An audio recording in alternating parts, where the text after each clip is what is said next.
ಹುಬ್ಬಳ್ಳಿ ಧಾರವಾಡ ನಗರಾಭಿವೃದ್ಧಿ ಪ್ರಾಧಿಕಾರ ತನ್ನ ವ್ಯಾಪ್ತಿಯನ್ನು ವಿಸ್ತರಿಸಿಕೊಂಡು ಅಭಿವೃದ್ಧಿಯ ಹೊಸ ಯೋಜನೆಗಳಿಗೆ ಮುಂದಾಗಿರುವ ವೇಳೆ ಮಹಾನಗರ ಪಾಲಿಕೆ ಮಾತ್ರ ಗಡಿ ಗುರುತು ಹಾಗೂ ವ್ಯಾಪ್ತಿ ವಿಸ್ತರಣೆ ವಿಚಾರದಲ್ಲಿ ನಿರ್ಲಕ್ಷ್ಯ ತೋರಿದೆ ಎಂಬ ಆರೋಪಗಳು ಕೇಳಿಬಂದಿದೆ. ರಾಜ್ಯದ ವೇಗವಾಗಿ ಬೆಳೆಯುತ್ತಿರುವ ನಗರಗಳಲ್ಲಿ ಒಂದಾದ ಹುಬ್ಬಳ್ಳಿ ಧಾರವಾಡದಲ್ಲಿ ನಗರಾಭಿವೃದ್ಧಿಯ ದೂರದೃಷ್ಟಿಯೊಂದಿಗೆ ಹುಬ್ಬಳ್ಳಿ ಧಾರವಾಡ ತನ್ನ ವ್ಯಾಪ್ತಿಯನ್ನು ಗಣನೀಯವಾಗಿ ವಿಸ್ತರಿಸಿಕೊಂಡಿದೆ.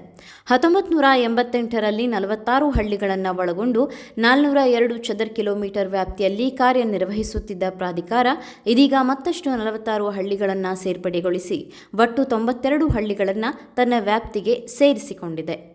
ಇದರೊಂದಿಗೆ ಹೂಡಾ ವ್ಯಾಪ್ತಿ 757 ಚದರ ಕಿಲೋಮೀಟರ್ಗೆ ಏರಿಕೆಯಾಗಿದೆ. ಮಹಾನಗರ ಪಾಲಿಕೆ ಮಾತ್ರ ತನ್ನ ಪ್ರಸ್ತುತ 210 ಚದರ ಕಿಲೋಮೀಟರ್ ವ್ಯಾಪ್ತಿಯನ್ನು ವಿಸ್ತರಿಸುವುದಲ್ಲದೆ ಗಡಿ ಗುರುತು ಪ್ರಕ್ರಿಯೆಯನ್ನು ಪೂರ್ಣಗೊಳಿಸಿಲ್ಲ ಎಂಬ ಟೀಕೆಗಳು ವ್ಯಕ್ತವಾಗಿದೆ. ನಗರದ ಬೆಳವಣಿಗೆಯನ್ನು ಗಮನಿಸಿದರೆ ಪಾಲಿಕೆಯ ವ್ಯಾಪ್ತಿಯನ್ನು ಕನಿಷ್ಠ 410 ಚದರ ಕಿಲೋಮೀಟರ್ ವರೆಗೆ ವಿಸ್ತರಿಸುವ ಅಗತ್ಯವಿದೆ ಎಂದು ತಜ್ಞರು ಅಭಿಪ್ರಾಯಪಟ್ಟಿದ್ದಾರೆ.